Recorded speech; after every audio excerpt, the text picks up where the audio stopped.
परमेश्वर देवता लोगों, ये है साध अनूपदास जी महाराज की किताब जगदित कारणी। ये हिंदुस्तान के सौदागर बनिए बेईमान लंका के ढेड़ों के राक्षसी पाप छुड़ाने के लिए पूरे विश्व को हिदायत है। तो ये किताब जगदित कारणी है। अनूपदास जी महाराज की खुद की प्रिंटिंग प्रेस छावनी एरमपुरा में साफ के प्रसिद्ध किया और उसकी ये फ़ोटो कॉपी है भाइयों, इसकी ये फ़ोटो कॉपी है। ये हर महीने की 17 तारीख को छावनी एरमपुरा से निःशुल्क मिलेगी आपको, की फ़ोटो कॉपी है भाई। और ये है नमूना। तो मेरे भाइयों, ये साध अनूपदास महाराज जी की किताब जगदित कारणी है और ये किताब कोई ज्ञान और मज़हब के बारे में नहीं है। ये हिंदुस्तान के सौदागर बनियों के राक्षसी पाप के बारे में हिदायत है आप लोगों।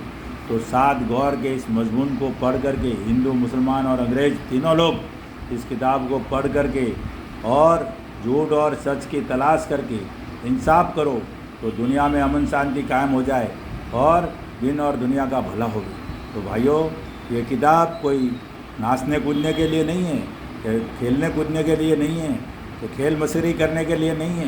ये सिर्फ और सिर्फ कुदरत के बगीचे को बचाने के बारे में हिदायत है और हिंदुस्तान के सौदागर बानिए पाप कर रही, उस पाप को ख़त्म करने के लिए ये किताब जगदित कारणी बनाई है। तो महाराज कहते हैं कि भाइयों, पहाड़ों का रहना और जंगल की बूटियों का फल फूल का खाना छोड़ के मैं इस काम में लगा हूँ। तो भाइयों, अनूपदास जी महाराज कहते हैं कि भाई, मेरे ऊपर गुजरी हुई और नज़रों से देखी हुई जो कुछ था वो इस किताब में लिख चुका हूँ। कामरूद्वेष मैंने देखा नहीं है, देखा होता तो वहाँ का भी हाल लिख देता। इसलिए भाइयों, आपको कहता हूँ कि ये जाकोड़ा बांगड़ी ये कुछ भी नहीं है इस किताब में हवाला। और उधर मेरे को तो लगता है ये किताब के माध्यम से बोलूँ तो बांगड़ी में जन्मे भी नहीं है और झाकोड़ा में गए भी नहीं। ये किताब ऐसा कहती है। और ये किताब जो है नमूना है, जो ये किताब भूतकाल, भविष्यकाल और वर्तमान काल तीनों टाइम की ये बातें इसमें लिखी हुई है। इस किताब से ये साबित होता है कि एक कलम ऐसी है कि बनियों के मेलों में जाता था और बनियों को किताब भी पढ़वाता था। तो भाइयों, ये किताब पढ़वाता था, बनियों के मेलों में जाता था। तो पहले मेलों में गए होगे, बाद में आके लिखा होगा, और पहले लिख के मेलों में गए तो फिर बाद में कैसे लिख सकते थे। तो इस किताब से ये साबित होता है कि ये किताब कुदरत की है। इसमें वर्तमान काल, भविष्य काल और भूतकाल तीनों काल की बात लिखी हुई है। इसलिए साबित होता है कि बांगड़ी में जन्मे नहीं, जाकोड़ा में गए नहीं, और जो कुछ देखा, जो कुछ उनके ऊपर गुजरी, सब कुछ लिख दिया। इसलिए लिखा है कि पहाड़ों का रहना, फल फूल का खाना छोड़ के मैं इस काम में लगा हूँ भाई।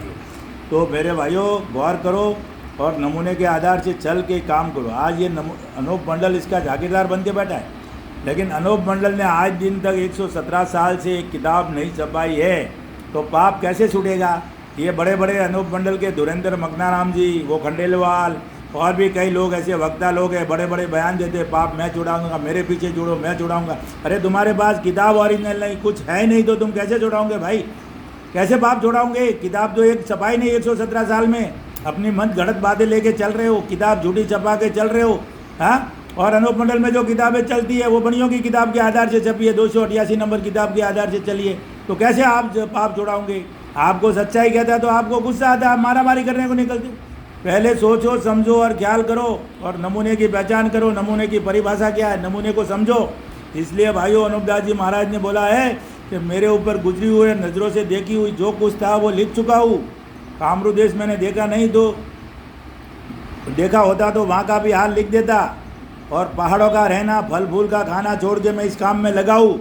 अभी संदाजे से तो ऐसा लगता है कि बांगड़ी में जन्मे नहीं और जाकोड़ा में गए नहीं।